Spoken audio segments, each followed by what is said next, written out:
And through the drifts the snowy cliffs did send a dismal sheen, nor shapes of men nor beasts we ken, the ice was all between. Strutters, Yuuya Watanabe, Hall of Fame, has been Dairy Queened from Pro Tour London. He was accused of cheating and marking his decks by the judges at Pro Tour London. It could have been that the judges marked his sleeves, except they sort of accounted for that in the description. They reviewed not just matches from Pro Tour London, but previous tournaments and previous rounds and all the video of Yuuya Watanabe. And they decided, the powers that be said he cannot play for 2.5 years. He's removed from the MPL, or Magic Players League. There's no more pros because there's no more pro tours. It's Mythic Championships. So it's kind of like if you were called a pro, you would be in the MPL. He's removed from the Magic Hall of Fame. Information on his replacement will be announced early next week. This is last week, May 9th, 2019. So let's go into the meat of it. It's pretty surprising that a player as Yuuya Watanabe would be caught cheating. But here's the Kotaku article, May 1st, 2019. It shows 3 out of 4 cards having a fingernail mark. Yikes. It's pretty stark evidence. He says, I honestly don't know how my Urzatrons became marked, so I don't know the exact reasons things turned out this way. Wrote Watanabe. I think it's because I tutored for them a lot in my deck. This requires touching the cards more, and their previous exposure might have caused damage to them, giving them indistinguishable marks. Later on in Saffron Olive stream, Yuuya_Watanabe first wrote, "Can we not talk about this?" And of course, the audience started talking about it. So Yuuya Watanabe stated, "I still have no idea how the cards got marked with a little @ symbol _ @ symbol after it." On the entrance of transparency, Watanabe and Team Cygames have released the following images of the deck. So here's the Urza Power Plants from the front side. You can see there's Gideon, the new Gideon from More of the Spark. The bottom left of the sleeves have been slightly frayed. I've seen this happen to my sleeves. Here's the Urza Towers. Urza's Towers have fingernail marks on 3 out of 4 of them. On a different corner than the bottom left of Gideon's feet. And then here's the 4 pictures of the Urza's Mines. Looks like they got marked next to Gideon's right arm, I guess, on the top left of the sleeve. You can see there's just slight markings of wear on 3 of the 4 sleeves there. He released a picture of the Urzatron, not Urzatron. I couldn't get any additional information for it. The images looks pretty explanatory, but they look like the same, just from a very zoomed out perspective. To go into detail exactly how this happened, you'd have to go into Twitter. And here's Team Cygames on Twitter. Yuuya writes, I've received a lot of opinions messages from many people concerning my disqualification in the Mythic Championship London. From what I've seen, these messages have ranged from words of support to more stern positions. After the events transpired, I was very confused at first, but now a day has passed and things have finally settled down. I can see that I've created a very worrying matter for all my fans. Therefore, I'd like to explain things from my perspective. This is how events transpired. After I lost against Thean Yugen in round 12, apologize if I butchered his name, I decided to change out my deck sleeves. There were 2 reasons for this. 1, there were sleeves I used on the first day, and they were starting to get worn out. 2, I felt I lost the match with Mission Nugan due to the number of mulligans I was forced to take, and I needed to do something to change my mentality. Maybe it's just personal and superstition, but I sometimes change sleeves during tournaments for reasons like this. I received the newer sleeves from tournament management staff during the check-in process.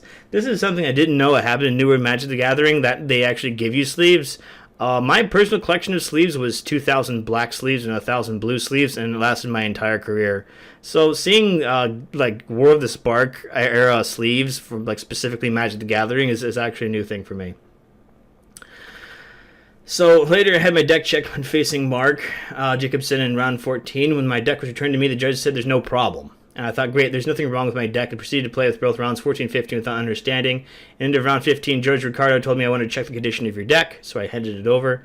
Ricardo inspected my deck for a little bit before returning my deck, saying that it was okay. After intentionally drawing, this is legal in Magic the Gathering, it's not collusion according to the rule book. Against Alexander Hayne in round 16, I knew that I had qualified for top 8 and spent some time hanging out with my fellow Japanese players, and I got the word they wanted to check my deck, so I thought, oh, this is just a normal deck check for the top 8, and so I handed over my deck. After around 15-20 minutes, a judge came out and told me they needed to talk to me. They took out my Urzatron lands and displayed to me as the head judge told me. There are marks on only your Urzatron lands. Cards don't normally look like this. It's clear that they've been tampered with. You're DQ'd from the tournament. He's disqualified. I explained I had no idea how those cards went up in such a condition, and I couldn't accept his judgment because I wasn't aware of the card condition when I was playing with them. The head judge heard me out but said, I understand where you're coming from. The reality lies in the cards right in front of us. I won't change my judgment. After accepting that the judgment wasn't going to be lifted and realizing from an objective perspective that some cards in my deck did seem clearly modified, I accepted disqualification. Afterwards, there was a hearing concerning the situation. I left the venue. I honestly don't know how many of my Urzatron lands became marked, so I didn't know the exact reason things turned out this way. I think maybe it's because I traded for them a lot for my deck. This requires touching the cards more, and the repeated exposure might have caused damage to them, giving them indistinguishable marks. I was told Wizards of the Coast that will contact me concerning how I'll be treated in the future, so I'm currently waiting for them. I'm not sure what will happen from now on, but when I know, I'll be sure to share that information. Lastly, I would like to apologize for the worry that this event has caused to those of you who have always supported me. Thank you. For the guys who don't know how it's like and DCI events, for events that are important enough that you need a DCI card and write down your DCI number, this is events that are more important than Friday Night Magic. I've had like a cheater in Friday Night Magic, just, you know, start the game with 8 cards in his hand. He just said you were a cheater, just refused to continue on the game until he fixed his cheating behavior. And you know, he finally, you know, fixed his cheating, like put the card back, you cheater. I mean, he kind of got away with it. I won the game, it didn't really matter that he was looking at cards on top of his deck. He was getting free copies of Peak or whatever.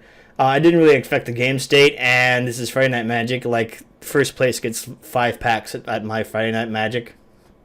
So it's really not a big deal. Like, second place gets like 2 packs. Third place gets like nothing, and there's like 8 people show up. Like, it really doesn't matter if you cheat. It's like $6. It's like, okay, whatever. At the higher levels, there's tons of rules. I actually have a Judge's 4th edition rulebook that gives me really cool advice, like you can offer to shuffle your opponent's deck. If you don't think he's shuffling enough, you can shuffle it yourself. You can take your opponent's deck and ruin the condition of his cards. And if your opponent whines, you can just tell him to shut up because it's in the judge's rulebook. You can shuffle your opponent's deck. You can cut your opponent's deck before starting the game. There's also lots of rules about how you should begin the game, about who actually says if I'll keep first, or who actually says I'll go first and second. This is all like very formal things and part of the rulebook. I don't think players really know how to start the game and how games proceeded. Do you think that Judge's rulebook should be in Magic the Gathering?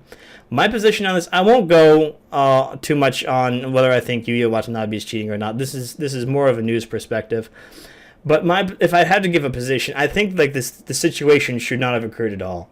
Let me just try to segue this into chess and poker. In poker, dealers will start with a deck in the morning, will throw them away and use a different deck in the afternoon, and you will use a different deck again in the evening. They will just keep throwing out poker decks. I actually had my brother get a blackjack in poker, and the dealer accidentally like misdealt or marked a card while dealing and had to throw the deck out mid-deal and start over, and my brother didn't get his blackjack, and people said, you're a liar, and he flipped over his cards and he got a blackjack. And the other people at the table are like, you know, this kind of thing happens. Do you think, like, at the Pro Tour level, do you think that judges could just hand out the players' decks, like, pristine, packed fresh for the entire Pro Tour? Do you think that would be a way of, like, avoiding the situation that players can't actually or it's impossible for players to put themselves in this condition, being given pristine cards just like dealers in poker? And here's another thing that I learned a lot from watching pro chess. Chess has a lot of rules about like what a chessboard should look like, what the pieces on a chessboard should look like. And there are a lot of people who are very anal or OCD or ADHD or ADD in chess that really require these chessboards. If you see Bobby Fischer's games, Bobby Fischer always whined that the sound in the room was incorrect and actually asked for a scientist to measure the decibels of sound in the room because maybe the air conditioner was too loud. Even this year, two arbiters paused the game because they complained the players were hitting the time clock too hard and it might disturb the other players of the tournament. This is world class, not just national class, but world class tournaments, and Pro Tour is world class. Should there be should there not be Gideon sleeves? Should everyone be using these top deck sleeves? Everyone should just use these plain either black or blue sleeves like the ones I owned, and should not be using these Gideon sleeves at all. So just these tamper-proof sleeves is mandatory for every single person in the Pro Tour. Just make this impossible to happen. And I don't think this is too hard because I remember, was it Saviors of Kamigawa or Future Sight, where players would just, I called out a player actually using Dragon sleeves.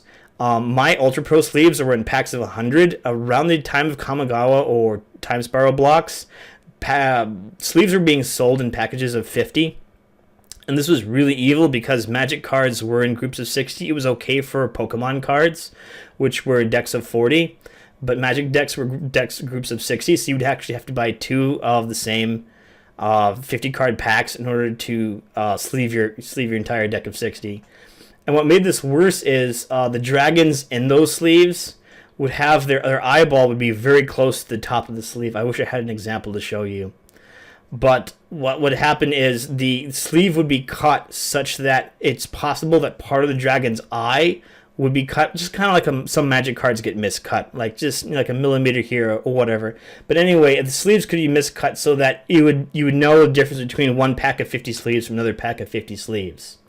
And what's funny about this is players used to start by constructing their decks. They construct the 20 creatures and 20 spells and then 20 lands, and then they would unwrap the package of 50 sleeves, and they would sleeve the 20 creatures and 20 spells, and then 10 of their 20 lands would be sleeved by the first pack of 50. And then they'd crack open the second pack of 50 sleeves, and they'd sleeve the other 10 lands. But here's the thing. If your sleeves of 50 packs were miscut, then you just marked 10 out of your 20 lands, and say it's just a mono green deck. You just marked 10 forests to be slightly different than the other forests, and if you presented that deck to the judge, it would be considered intentional cheating. Even though you didn't intend to cheat, it would be intentional cheating because exactly half of your basic lands were marked by a dragon eye on the back that was miscut. So the dragon sleeves weren't allowed in the tournament I was being played. I actually called a player out for using those exact dragon sleeves, and I actually made him de-sleeve. Also in that tournament, someone called me out for having hundreds of fingernail marks in my sleeves. Yuuya Watanabe just has one fingernail mark in my sleeve. This was my Elves deck, and then Extended, and keep in mind, Extended was 6 to 8 years in those days, and I think around the time of Kamigawa block, this was the 8th year that Urza block was allowed. So this was the final deck that my Scroll deck was allowed. So keep in mind, I played like 1,000 games with this deck. They called the judge on me. There's hundreds of fingernail marks in the sleeve. And he looks at the sleeves, and it's just everywhere. It looks completely random. The judge says it's fine. It's completely random. So then I break a sleeve. So I reach into my sideboard and put another sleeve on the card. Calls the judge again. Actually, I had these sleeves. I played with my sideboard quite a bit. The sideboard sleeves still had hundreds of fingernail marks on them. There was really no difference indistinguishable between my sideboard sleeves and my main deck sleeves. So I still had not marked my deck with fresh sleeves as opposed to worn sleeves. I just had all my sleeves were equally worn. And this was kind of funny to the point where, by the way, kids, if you're going to sleeve your deck, you should sleeve all 75 of your deck, not just the 60 in your main deck, just in case you had the same problem as I did. Otherwise, you could be called for disqualified for cheating. And here's the thing. Say if you didn't do what I did, and you had a sideboard of just fresh sleeves that didn't have any fingernail marks at all, and your 60 sleeves were covered in fingernail marks. If you broke a sleeve in your main deck, you'd have to de-sleeve all 60 cards. And if you didn't have any replacement sleeves on you, just God help you, every single card in your deck had to be at least an 8 out of 10, either pristine, mint, or near mint. Pristine's 10 out of 10, and mint's 9 out of 10, and near mint's 8 out of 10. And I knew my cards were like that because they were almost always in sleeves. I was actually worried in that tournament where I actually had to de-sleeve because I ran out of sleeves because I just broke so many sleeves during that tournament.